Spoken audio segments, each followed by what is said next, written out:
ఒంగోలు నగరపాలక సంస్థ కౌన్సిల్ పదవీ కాలం ఈ నెల 17న ముగియడంతో రాష్ట్ర ప్రభుత్వం నగరపాలక సంస్థకు ప్రత్యేక అధికారిగా జిల్లా కలెక్టర్ను నియమించింది. ఈ మేరకు నగరపాలక సంస్థ ప్రత్యేక అధికారిగా కలెక్టర్ పి రాజాబాబు పదవీ బాధ్యతలు స్వీకరించారు. కార్యాలయానికి విచ్చేసిన కలెక్టర్కు వేద పురోహితులు మఠంపల్లి దక్షిణామూర్తి అర్చకత్వంలో పూర్ణ కుంభంతో స్వాగతం పలికారు.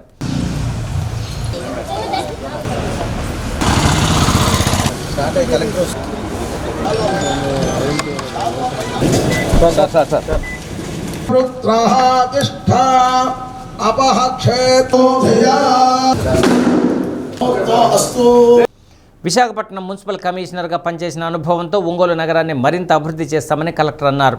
అమృత పనులను ప్రారంభించి ప్రతిరోజు తాగునీరు అందిస్తామన్నారు. జిల్లా కేంద్రం ఒంగోలుకు రాకపోకలు ఎక్కువైన తరుణంలో ప్రజా అవసరాలను దృష్టిలో ఉంచుకొని ఒంగోలును అభివృద్ధి చేయనున్నట్లు తెలిపారు.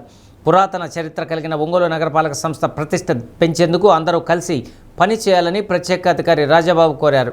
జిల్లాలో నిర్మితం కాబోతున్న రామపట్నం పోర్టు, బీపీసీఎల్, ఇండోసోల్ ప్రాజెక్టుతో ఇతర రంగాలను దృష్టిలో ఉంచుకొని ఒంగోలును మహానగరంగా తీర్చిదిద్దుతామని పేర్కొన్నారు. బాధ్యతలు చేపట్టిన ప్రత్యేక అధికారి జిల్లా కలెక్టర్ రాజాబాబును ఎంపీ మాగుంట శ్రీనివాసులరెడ్డి మర్యాదపూర్వకంగా కలిశారు. నగరాభివృద్ధికి నిధులు వచ్చేలా కృషి చేయాలని ఎంపీ మాగుంటను కలెక్టర్ రాజాబాబు కోరారు. Commissioner doctor Koduri Venkateswararao, ME Esayya, medical officer Vaishnavi, manager Srihari, sanitation supervisor Pichayya, RO Bhaskar, municipal సిబ్బంది పాల్గొన్నారు. ఒంగోలు మున్సిపల్ కౌన్సిల్ కాల పరిమితి 17తో క్లోజ్ అవడంతో గవర్నమెంట్ స్పెషల్ ఆఫీసర్గా ఒంగోలు మున్సిపల్ కార్పొరేషన్కి కలెక్టర్ని అపాయింట్ చేయడం జరిగింది. సో అందులో భాగంగా ఈరోజు ఒంగోలు మున్సిపల్ కార్పొరేషన్ స్పెషల్ ఆఫీసర్గా బాధ్యతలు తీసుకోవడం జరిగింది. ఒంగోలు పట్టణం గురించి మీ అందరికీ తెలుసు. కొన్ని పర్టినెంట్ ఇష్యూస్ ఉన్నాయి, like water scarcity and water సప్లైలో మనకి 2 డేస్కి 3 డేస్కి ఒకసారి సప్లై అవుతుంది. అది ఇమీడియట్గా అడ్రస్ చేయవలసి ఉంది. దానికి సంబంధించి అమృతిలో మనకు ఆల్రెడీ అరౌండ్ 450 crores టెండర్స్ కూడా అయిపోయినాయి. వర్క్స్ కూడా త్వరలో స్టార్ట్ అవుతాయి. ఒక 1 yearలో ఆ వర్క్ కంప్లీట్ అయితే మనకి వాటర్ సమస్య అనేది ఈ ఒంగోలు మున్సిపల్ కార్పొరేషన్కి ఉండదు.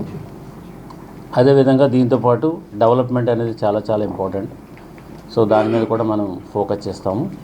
సో మున్సిపల్ కమిషనర్గా నాకు గ్రేటర్ విశాఖపట్నం మున్సిపల్ కార్పొరేషన్లో నేను ఆల్రెడీ కమిషనర్గా చేసి వచ్చాను కాబట్టి ఈ మున్సిపల్ ఇష్యూస్ అన్నీ కూడా నాకు ఐడియా ఉన్నది.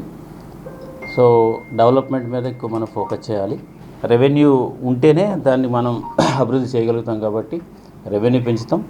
అదేవిధంగా మున్సిపల్ సైట్స్ ఏవైతే ఉన్నాయో అవన్నిటిని కూడా డెవలప్ చేసి ఏ విధంగా అక్కడ రిక్వైర్మెంట్ ఉందో రిక్వైర్మెంట్ ప్రకారం డెవలప్ చేస్తామని ఈ సందర్భంగా అందరికీ తెలియజేస్తున్నాం.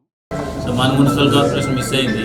ఈసారి దాన్ని ప్రత్యేకంగా ఎంపీ గారు రిక్వెస్ట్ చేయడం జరిగింది. మనకు కూడా మినిమం 100 నుంచి 150 కోట్ల వరకు కూడా అటుకోలో ఇప్పించమని. సో అది వస్తే మనకున్న పెండింగ్ పనులన్నీ కూడా ముగిస్తాము. సో ఆ రిక్వెస్ట్ బాగా ఇప్పించండి.